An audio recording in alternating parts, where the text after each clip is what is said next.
Hello दोस्तों, नमस्कार। Mission BPSC by Bihari Babu channel में आप सभी लोग का स्वागत है दोस्तों। जहां पर बिहार एसएससी की तरफ से एक बड़ी अपडेट निकल कर आ रही है सामने, जहां पर बिहार एसएससी सीजीएल 4 की जो है उसका जो है फॉर्म भरने की तिथि के अंदर में परिवर्तन कर दिया गया है। तो उस नोटिस को भी जानेंगे, लेकिन उससे पहले हम आपको बता दें कि जो है आज जो तारीख है 24 सितंबर, और 24 सितंबर को जो है रजिस्ट्रेशन करने की अंतिम तिथि थी, और जो है आवेदन सबमिट करने की तिथि 26 सितंबर थी, जो कि फ़िलहाल जो है अभी बढ़ा दिया गया है 14 अक्टूबर तक कर दिया गया है, जो कि आवेदन शुल्क और रजिस्ट्रेशन करने की तिथि को, और आवेदन को फाइनल सबमिट करने की जो तिथि है वो 16 अक्टूबर तक कर दिया गया है, जो कि आप ऑफिशियल वेबसाइट पर जाकर आप इस फॉर्म को भर सकते हैं। और इसी के डिस्क्रिप्शन में मैं आपको पूरी तरीके से प्रोवाइड करा दूंगा कि जो कि ऑफिशियल वेबसाइट है, जिसके ऊपर आप क्लिक कर आप उसके ऊपर आप अपना फॉर्म भर सकते हैं दोस्तों। तो आइए दोस्तों, आप ऑफिशियल नोटिस भी एक बार देख लेते हैं कि कैसा उस नोटिस के अंदर में लिखा हुआ। तो दोस्तों फिलहाल आज के दिन ये जो नोटिस जारी हुआ है 24 सितंबर 2025 के दिन, इसके अंदर में साफ साफ लिखा है आयोग की आवश्यक सूचना ज्ञापन संख्या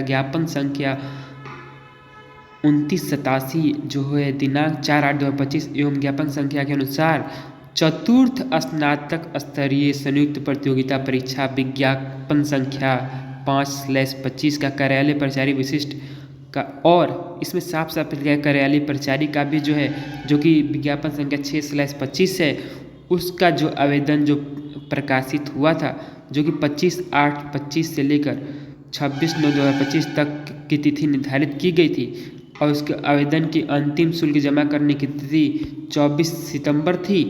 अब अभ्यर्थियों के व्यापक हित को देखते हुए उक्त दोनों परीक्षाओं में हेतु में ऑनलाइन परीक्षा का शुल्क जमा करने की अंतिम तिथि को 24 सितंबर से 14 अक्टूबर तक आवेदन समर्पित करने की अंतिम तिथि 24 सितंबर से बढ़ाकर 16 अक्टूबर तक विस्तारित कर दी गई है। और इस जो है सूचना को वेबसाइट के ऊपर भी देख सकते हैं। और दोस्तों अब देखते हैं कि अब जैसा कि मैंने आपको बताया था कि आप जिस लोगों ने भी फॉर्म को नहीं फिल किया है, क्योंकि ये बहुत ही बढ़िया है, जिन्होंने भी ग्रेजुएशन कंप्लीट किया उसके लिए बहुत बढ़िया अपॉर्चुनिटी है, तो इस अपॉर्चुनिटी को बिल्कुल भी मिस नहीं कीजिएगा दोस्तों। और इस बीएसएससी का क्या एग्ज़ाम पैटर्न रहने वाला है, तो ये पूरा डिस्कस इस पूरी वीडियो के अंदर में हम लोग करने वाले हैं। तो दोस्तों देख सकते हैं बिहार एसएससी ग्रेजुएट लेवल का एग्जाम पैटर्न 2025 का, जो कि आपको पता है कि ये जो है टायर 1 और टायर 2 दो चरण में इसकी परीक्षा होती है। एक चरण होती है पीटी और एक चरण होता है मेंस। अब इसके अंदर में और फाइनल स्टेज में आपका जो है डॉक्यूमेंट वेरिफिकेशन और मेरिट लिस्ट बनकर तैयार हो जाती है दोस्तों। तो अब जानते हैं कि पेपर जो 1 है उसके अंदर में टोटल 150 क्वेश्चन रहने वाले हैं आपको, और साथ में ये ऑब्जेक्टिव एमसीक्यू रहने वाला है, और साथ में ये जो है प्रत्येक क्वेश्चन का जो है मार्क्स रहने वाला है, 4 मार्क्स का रहने वाला है प्रत्येक क्वेश्चन। और समय अवधि रहती है, जो कि टाइम जो रहता है उसके अंदर में टाइम ड्यूरेशन रहने वाला है 2 घंटा 15 मिनट का। और टोटल इसके अंदर में -1 निगेटिव मार्किंग होती है। इस परीक्षा के अंदर पीटी के अंदर में आपका निगेटिव मार्किंग रहता है। और साथ में जो है जो प्रश्न पूछे जाते हैं समान अध्ययन के, इसमें से 50 प्रश्न पूछे जाते हैं, और समान विज्ञान और गणित के 50 प्रश्न पूछे जाते हैं, और मानसिक योग्यता और तर्क शक्ति के मिला के दोनों के आपके 50 प्रश्न, टोटल 150 क्वेश्चन आपके यहीं से क्वेश्चन पूछे जाते हैं। अगर आप इस पीटी एग्ज़ाम को क्वालिफाई करते हैं तो आप मेंस के लिए एप्लीकेबल होंगे, जिसके अंदर में आपको 2 पेपर होता है, जो कि एक पेपर होता है सामान्य हिंदी का और दूसरा पेपर होता है सामान्य अध्ययन विज्ञान एवं तर्कशास्त्री का। जैसा कि आपके पहले जो पेपर के अंदर में 100 प्रश्न होते हैं, जो कि 400 नंबर के रहने वाले हैं, और वही पेपर 2 रहने वाला है 600 मार्क्स का।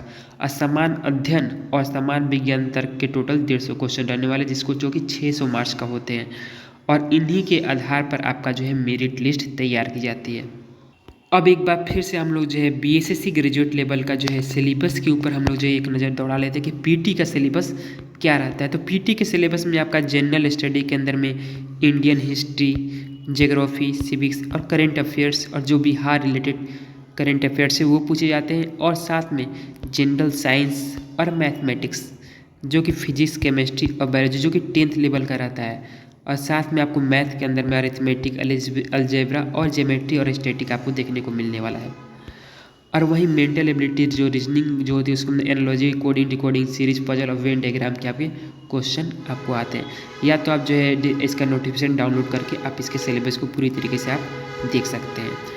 अब रहा कि मेंस के सिलेबस क्या रहने वाला है, तो मेंस का सिलेबस के अंदर में एक और चीज़ ऐड हो जाती है जो कि सबसे पेपर 1 होता है, जो कि जनरल हिंदी, जो कि ग्रामर रहने वाला है, वोकैबुलरी रहने, सेंटेंस स्ट्रक्चर, कंप्रेशन, पैसेज और स्पेलिंग करेक्शन रहने वाला है। किस मतलब कि शुद्ध वाक्य और अशुद्ध वाक्य जो होते हैं वो करने वाला रहता है। और पेपर 2 जो होता है वो रहता है आपका जनरल स्टडी का। उसके अंदर में आपको साइंस, मैथ, रीजनिंग ये 3 चीज़ें आपको देखने को मिलेंगी। एक तो जीएस रहता है और साइंस रहता है और मैथ और रीजनिंग, जो कि दोनों ही आपको रहते हैं। तो टोटल 50 नंबर का ये रहता है, 50 नंबर का हमारे पास साइंस रहता है, 50 नंबर का मैथ और रीजनिंग रहने वाला कुल मिला के।